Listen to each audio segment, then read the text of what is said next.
नमः संस्कृताय। कल हमने आपको क्या बताया था, उत्तर रामचरितम जो भवभूति द्वारा रचित है उसको अंकवार परिचय दिया था। ठीक है, तो आज क्या है, आज हम आपको इनकी सूक्तियां बताएंगे और मूल कथा में किए गए परिवर्तन क्या है। ठीक है, मूल कथा जो अपनी रामायण है उसमें क्या परिवर्तन किए गए, तो उसमें क्या है, चित्र विधि का दर्शन नहीं बताया गया अपनी रामायण में। इसमें चित्र विधि दर्शन हमने आपको बताया था कि जो सीता है वो क्या है, गर्भवती है, तो उनका मन क्या कर रहा, अंदर से कह रहा कि वो रामचंद्र जी से कह रही कि हमें कुछ वन में घूमने की इच्छा है, ऋषियों से मिलने की इच्छा है। तो उन्होंने क्या कहा कि रामचंद्र जी ने अपने चित्रकार अर्जुन को बुलाया, वो एक बड़े हॉल में उनके विवाह से लेकर के उनकी जो वन यात्रा रही, ठीक है, जो वनवास का टाइम रहा, वहां से लेकर के घर आने तक के संपूर्ण चित्रों को उस हॉल में बनवा दिया। तो उनका परिचय लक्ष्मण जी उनसे करवाते हैं, सीता जी को बताते हैं, ये दिखाते हैं कि इसमें क्या क्या हुआ था जब आपका हरण हो गया था, उस टाइम के भी चित्र बनवाए गए। तो इस प्रकार लक्ष्मण जी सीता जी को बताते हैं, ये चित्र भी थी, वही दर्शन है। अगला है, गंगा नदी के प्रवाह में लव कुश का जन्म। जो गंगा नदी भागीरथी नदी है वो क्या है, सीता जी उनको माँ मानती। तो जब उनको प्रसव पीड़ा होने लगी, इस काव्य में बताया गया, तो वो क्या है, गंगा नदी के प्रवाह में चली गई। वहीं पर उसी प्रवाह में उन्होंने लव कुश को जन्म दिया। अगला है, जम्भाग शास्त्र शक्ति की योजना। जब सीता जी अकेली थी तो वाल्मीकि जी ने लव को उनकी सुरक्षा प्रदान करने के लिए जम्भास्त्र शक्ति प्रदान की थी, और उसका उपयोग करना भी इसमें बताया गया जो रामायण में नहीं बताया गया। अगला है, पूरा चतुर्थंक काल्पनिक है, क्योंकि रामायण में क्या है, ये नहीं बताया गया कि जनक जी कौशल्या जी सीता जी से मिलने जाते, तो इसमें ये भी बताया गया। लव चंद्र केतु युद्ध, रामायण में लव और चंद्र केतु का युद्ध भी नहीं बताया गया। गर्भ नाटक की योजना, नाटक के अंदर ही नाटक को बनाना गर्भ नाटक कहलाता है। अब इसकी आती महत्वपूर्ण सूक्तियां, तो पहला है मंगलाचरण। पूर्वभ्यो देव्यो नमः, पूर्व के कवियों को और आज के कवियों को और माँ सरस्वती को प्रणाम करके भवभूति उत्तर रामचरितम को लिखना प्रारंभ करते हैं। ठीक है, तो इस प्रकार जो मंगलाचरण है इसका, वो नमस्कारात्मक मंगलाचरण का प्रयोग किया गया। अगला है, दिव्या अपि वैदेयः सा अपवादो यतो जनः रक्षो ग्रह स्थिति मूलम अग्नि शुद्धम तु अनिश्यः। वो कहते, रामचंद्र जी कहते हैं, ठीक है, रामचंद्र जी से दुर्मुख कहता है, दुर्मुख क्या कहता है, देव्यो अभी वैदेव्य, हे देव, जो वैदेही है सीता है वो लोगों के अपवादों का कारण बन गई। ठीक है, अपवाद बन गई। रक्षो ग्रह, इसका मूल कारण है कि वो राक्षसों के घर में रहकर आई हैं। और अग्नि शुद्धौ तु अनिश्चय, जो आपने अग्नि परीक्षण किया था वो कैसा है, उसको वो निश्चय नहीं मान रहे, सही नहीं मान रहे। तो वैदेही सीता लोगों के लिए जन अपवाद का कारण बन चुकी है। वह सीता राक्षस के घर में रहकर आई है, यही उनका मूल अपराध है। लोग अग्नि शुद्धि को सत्य नहीं मान रहे हैं। जब माँ सीता आई और बढ़िया सुख पूर्वक रामचंद्र जी सीता जी रहने लगे तो बढ़िया सब कुछ अच्छा चल रहा था। एक दिन क्या हुआ कि जैसे क्या था, 8:30 बजे बढ़िया सीता जी आराम करने लगे, क्योंकि वो गर्भवती थी, उनको आलस आ गया तो माँ सो गई। और रामचंद्र जी बैठे थे, उसी टाइम उनका एक जो गुप्तचर है, दुर्मुख दुर्मुख से है, जिसका मुख बुरा है, वो बुरी खबर लेकर आता। तो वो कहता है, रामचंद्र जी को बताता कि ऐसी ऐसी अपवाद हमारे अयोध्या में फैल रही, क्योंकि माँ सीता राक्षसों के घर में रह करके आई हैं और लोगों ने अग्नि परीक्षा को नहीं देखा है। इस प्रकार की खबर लाता है। तो दूसरी सूक्ति है, एसाम कुलेषु सविता च गुरुम वयम च। इसमें क्या होता, माँ सीता गर्भवती हुई थी, तो उस टाइम पे सभी गुरुजी लोग माँ सीता को क्या करने, आशीर्वाद देने आते हैं कि आपका पुत्र बलवान होगा। तो कहते हैं, एसाम कुलेषु, तुम ऐसे कुल में जन्मी हो, सविता जहाँ सूर्य कुल है, और गुरु वयम और हम जैसे गुरु हुए हैं।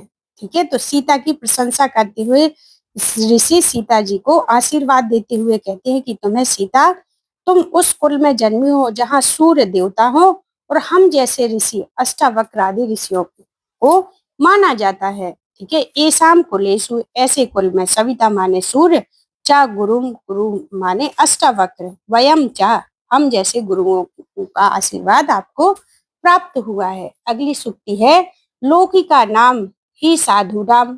ठीक है, अर्थो वागानुवर्तते ऋषिणाम पुनः आद्यानाम वाचम अर्थो अनुधावती अनुधावती।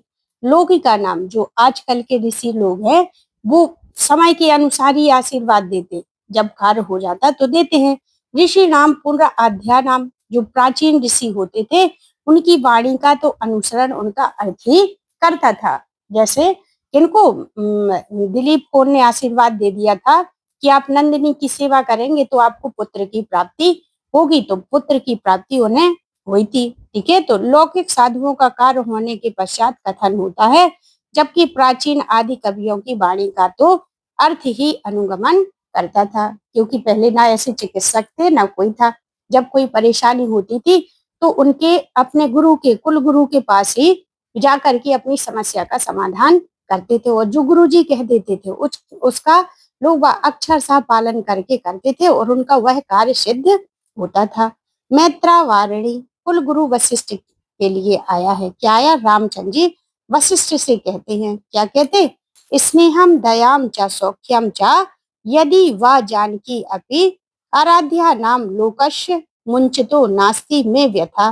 कहते हैं कि स्नेह, दया और सुख, यहाँ तक कि यदि हमें जानकी को भी लोगों के सुख के लिए, प्रसन्नता के लिए त्यागना पड़े तो उसमें मुझे कोई दुख नहीं होगा। ठीक है, स्नेहम दयाम च सौख्यम च यदि वा जानकी अपि आराध्या नाम लोकस्य मुंचतो नास्ति में व्यथा। स्नेह, दया, सुख, या यदि जानकी को भी प्रजा की प्रसन्नता के लिए छोड़ना पड़े तो मुझे दुख नहीं होगा। ठीक है, इस प्रकार रामचंद्र जी वशिष्ठ जी से कहते हैं, अपने गुरु जी से। अब क्या है, राम और लक्ष्मण का वार्तालाप चलता है। ठीक है, चित्र विधि का निर्माण हो चुका है। तीर्थोद्गम चा वाहिनम चा नान्यतम शुद्धम अर्हति।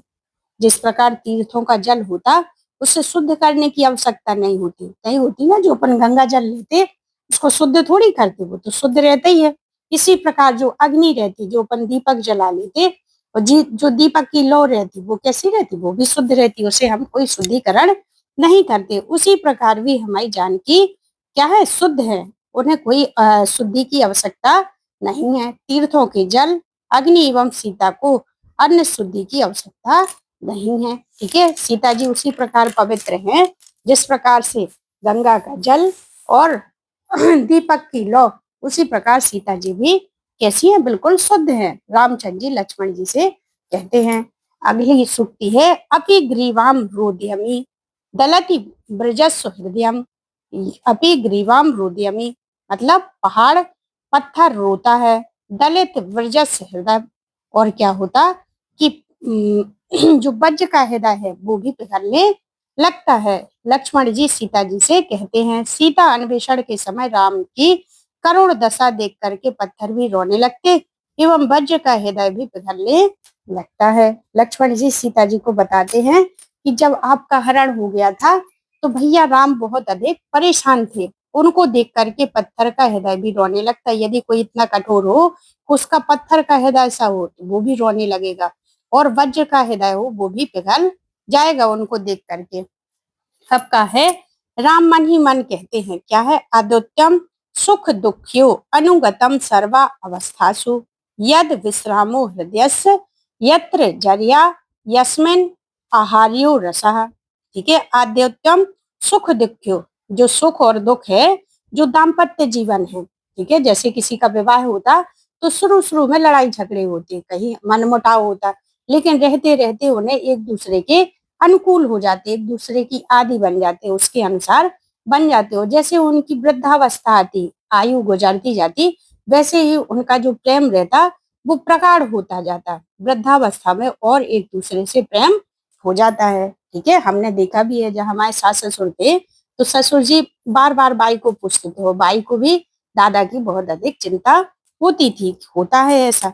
आद्योत्तम सुख दुख्यो अनुगतम सर्वा अवस्थासु यद विश्रामो हृदयस्य यत्र जरिया यस्मिन आहार्यो रसः।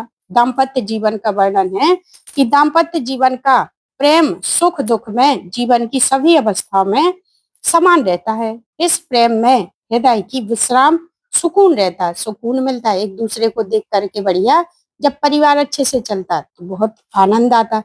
यह प्रेम तो वृद्धावस्था में भी बना रहता है। जो बूढ़े हो जाते हैं उस टाइम पे भी एक दूसरे की चिंता बनी रहती है। रामचंद्र जी अपने मन ही मन कहते हैं, और वो क्योंकि उनके जब बढ़िया दाम्पत्य जीवन शुरू हुआ तो उसी समय जन अपवाद के कारण श्री रामचंद्र जी को सीता जी का त्याग करना पड़ता। तो उस समय रामचंद्र जी अधीर हो जाते, रोते रहते हैं, क्योंकि उनका सीता जी का कोई कसूर नहीं था। और दूसरी बात, वो गर्भवती थी, परेशान थी। ठीक है, तो इस बात की चिंता को बार बार मन में विचार करके रामचंद्र जी बहुत अधिक अधीर हो जाते, रोते रहते, परेशान होते रहते। उन्हें सीता जी की बार बार याद आती रहती। तो इस प्रकार वो मन ही मन सोचते हैं। अगला है, हा हा धिक पराग्रह वास दूषणम यत वैदेहा प्रशस्त मितम अद्भुत उपायो एतत् पुनरापि दुरुपाकात आलार्कम विस्मयो सर्वतः प्रसक्तम। हा हा धिक पराग्रह, जो पराग्रह है दूसरों का घर में रह करके जो बास दूषणम हुआ है, उस वैदेही को मैंने बहुत अधिक उपाय करके, अग्नि शुद्धि का उपाय करके भी उन्हें क्या है, बचाया है। लेकिन एतत् पुनरा अपि दुर्विकाकात, लेकिन दुर्भाग्यवश अलार्कम विस्मेव सर्वतः प्रसक्तम, जिस प्रकार पागल कुत्ता किसी को काट ले तो उसके विष का प्रभाव बार बार होता रहता है। एक बार सही हो जाएगा, फिर हो जाएगा, फिर हो जाएगा, तो वो क्या है, एक समय के बाद फिर से उठने लगता। उसी प्रकार सीता जी का उन्होंने कहा कि हमने बहुत सारे उपाय किए, लेकिन वो उपाय क्या है, काम नहीं कर रहे। उस मात्र एक ही उपाय है कि हमें सीता जी का त्याग करना पड़ेगा। इस सूक्ति का अर्थ है, हा हा धिक पराग्रह वाश दूषणम एतत् वैदेहा प्रशस्त मितम अद्भुत उपायो एतत् पुनरापि देव द्रुपकात अलार्कम विस्मेव सर्वतः प्रसक्तम। सीता जी रावण के घर में रहकर आई हैं। यह दोष है जिसका अग्नि शुद्धि आदि उपायों से निवारण कर दिया है, किंतु पागल कुत्ते के विष के समान यह तो पुनः पुनः सर्वत्र फैल रहा है। तो इस प्रकार जब परेशान हो गए रामचंद्र जी, तब सीता जी का उन्हें त्याग करना पड़ा था, लोग बागों की जन अपवाद के कारण। अब आत्रेयी है, वो क्या है, ब्रह्मचारिणी है। तो ब्रह्मचारिणी है, वो क्या कह रही कि बोल रही कि वितरती गुरु प्राज्ञे विद्याम यथेव चा जड़े। जो गुरु जी हैं वो विद्या का क्या करते, वितरण सभी में समान रूप से करते हैं, चाहे वो कैसा हो, बुद्धिमान हो और चाहे वो मूर्ख हो। जिस प्रकार सूर्य का प्रकाश प्रभवती शुचि बिंब ग्राहे मणि ना मृदा दिया, जिस प्रकार सूर्य का प्रकाश चाहे मणि हो और चाहे मिट्टी हो, दोनों में समान रूप से पड़ता है। देखा होगा आपने क्लास में कि कई बच्चे किसी बात को बहुत जल्दी से समझ लेते, और कई बच्चे कैसे रहते तो उन्हें समझ में ही नहीं आता। ठीक है, और जबकि गुरुजी एक ही रहते हैं। तो इसका क्या कारण है, बुद्धि का कारण है, उसके ग्रहण करने की शक्ति पर निर्भर करता है। जिस प्रकार मणि रहती, तो मणि क्या है, मणि एक पारदर्शी रहती, तो उसमें जैसे प्रकाश पड़ता तो वो क्या रहता, उसके आर पार चला जाता। लेकिन जो मिट्टी रहती, मिट्टी के उसमें क्या रहता, प्रकाश आर पार नहीं जा पाता। ब्रह्मचारिणी आत्रेयी कहती है कि गुरु तो बुद्धिमान और मूर्ख दोनों को समान रूप से विद्या का वितरण करते हैं। जिस प्रकार प्रकाश मिट्टी और मणि दोनों में जाता है, मणि में आर पार चला जाता है किंतु मिट्टी में नहीं पहुंच पाता। उसी प्रकार जो बुद्धिमान लोग बाग रहते वो विद्या को ग्रहण कर लेते, और जो मूर्ख रहते उन्हें बार बार समझाने पर भी कुछ समझ में नहीं आता। इस प्रकार आत्रेयी गुरु जी की प्रशंसा करते हुए कहती है। अगली है, दूसरा अंक प्रारंभ होता है। पहले अंक का नाम क्या है, पहले का नाम है चित्रवीथी, दूसरा आता अपना क्या है, दूसरा अंक है। वासंती वन देवता कहते वज्रादपि कठोराणि मृदानी कुसुमा आदि लोकांतरम चेतांसी को विज्ञात मुहूर्तम। ये कहते क्या, गुरुओं की हृदय को बताते हुए कहती है कि वज्रादपि कठोराणि, वज्र से भी कठोर है उनका हृदय और फूलों से भी मुलायम है। लोकांतरम चेतांसी को विज्ञात मुहूर्तम, कौन गुरुओं के चित्त को समझ सका है, अर्थात कोई नहीं समझ सका। जो कंड ऋषि थे उन्होंने शकुंतला को अपनी पुत्री के समान पाला है और उन्हें उनके विवाह की चिंता है, उसके भविष्य की चिंता है। तो उसकी क्या है, उसकी चिंता के लिए वे तप भी करते, उसके विवाह के लिए वहां पर भेजते भी है। ठीक है, तो उनका हृदय कैसा है, बिल्कुल कोमल है। और जो दुर्वासा ऋषि आते, सिर्फ उनका ध्यान न देने के कारण एक क्षण में ही शकुंतला को श्राप दे करके चले जाते। तो इस प्रकार ऋषियों के हृदय को कोई नहीं जान सकता। वसंती ऋषियों के स्वभाव का वर्णन करते हुए, ऋषियों का हृदय तो वज्र से भी कठोर और फूलों से भी कोमल है, उनके हृदय को कौन जानने में समर्थ है, अर्थात कोई नहीं समझ सकता है। अगला है, राम स्वयं से कहते रे हस्त दक्षिण मृतस्य शिशु दुजस्य जीवात्वे विसर्जन शुद्र मनो कृपाणम। अपने आप से कहते, क्योंकि जब रामचंद्र जी की सीता जी की याद आती तो उनका जो शरीर है वो कैसा हो जाता, शिथिल हो जाता, और जो मन है वो सीता जी की याद में ही लगा रहता है। तो क्या था कि जो दुज ब्राह्मण था, दुज ब्राह्मण के बच्चे को जो शंबुक है उसने क्या कर दिया था, उसकी हत्या कर दी थी। क्यों कर दी थी, स्वर्ग की प्राप्ति के लिए उसे ब्राह्मण पुत्र की हत्या करनी थी, तो उन्होंने कर दी। तो उनने शिकायत की तो रामचंद्र जी अपने आप से कहते कि राम अपने दाएं हाथ से कहते हैं कि तुम ब्राह्मण के निर्दोष पुत्र को पुनः जीवित करने के लिए प्रयास करो। उनके हाथ नहीं उठ रहे, अपने हाथ को बताते हैं।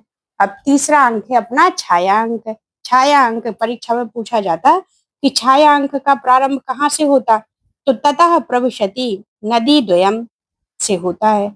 दो नदियां हैं, तमसा और मुरला, दो नदियों के द्वारा इनके अंक का प्रारंभ होता है।